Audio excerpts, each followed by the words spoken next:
చెప్తాడు విశేషాలు చెప్తాడు. జై శ్రీవన్నారాయణ. ఈ ఆలయము లింబాద్రి లక్ష్మీ నరసింహస్వామి వారి ఆలయము. గత 500 సంవత్సరాలుగా స్వామివారు కొలువుదీరి ఉన్నారు. ఇక్కడ స్వామివారు విగ్రహ రూపంలో కాకుండా సైకత మూర్తితో ఉంటారు. లోపల గర్భాలయంలో కూడా టైల్స్ కానీ సిమెంట్తో కానీ ఏం లేకుండా స్వామివారు మొత్తం పుట్టలాగా ఉండి నిత్య ఆరాధన జరుగుతూ ఉంటుంది.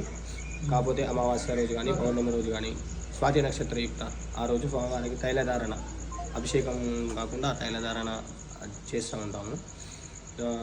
ఇక్కడ స్వామివారు కొలువు తీరడానికి కారణము లింబాద్రి అనే ఒక దాసుడు. లింబాద్రి అనే దాసుడు ఆయన ఫస్ట్ ఈ ఊరు ఉండకముందు ఈ గ్రామస్తులు అటు సైడ్ వేరే ప్లేస్లో ఉంటుండే అన్నట్టు. వరదలు వచ్చేసి డ్యామ్ ఉంది కదా, ఆ వాటర్ అప్పుడు ఫ్లో ఎక్కువ అయ్యేసరికి ఆ వాటర్ ఉండేసరికి మొత్తం ఆ ఊరు వాళ్ళు ఇక్కడికి వచ్చారు. ఈ గ్రామంలో ఈ పొలాలు ఉండడం వల్ల వాళ్ళు ఇక్కడ కట్టుకొని నివసిస్తుండగా మా వంశం వాళ్ళిగా తాతగారు అన్నారు, ఆయన గురువు గారు ఇక్కడనే నివసిస్తూ ఉండగా కొన్ని రోజుల తర్వాత ఆయన బరంపూర్ గుట్టలు ఉన్నాయి కదా అటు సైడు వెళ్ళేసి తపస్సు చేసింది అన్నట్టు. తపస్సు చేస్తే నువ్వు ఇక్కడ కాదు, నీ ఆలయం నీ ఊరిలోనే నీకు ఒక కొలువు దొరుకుతుంది, నువ్వు అక్కడికి వెళ్ళేసి నువ్వు తపస్సు చేయాలంటే ఈ ఏరియా మొత్తం చింత చెట్లు ఉంటుంది.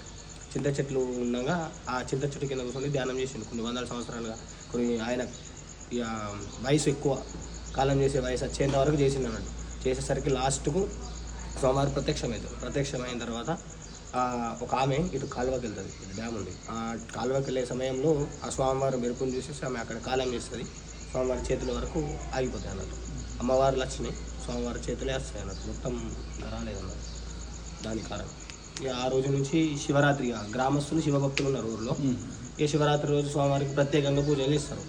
మళ్ళీ నాకు 1 year బ్యాక్ నుండి జయంతి రోజు స్వామివారికి పల్లకి సేవ అభిషేక కార్యక్రమాలు నిర్వర్తించుకుంటున్నారు.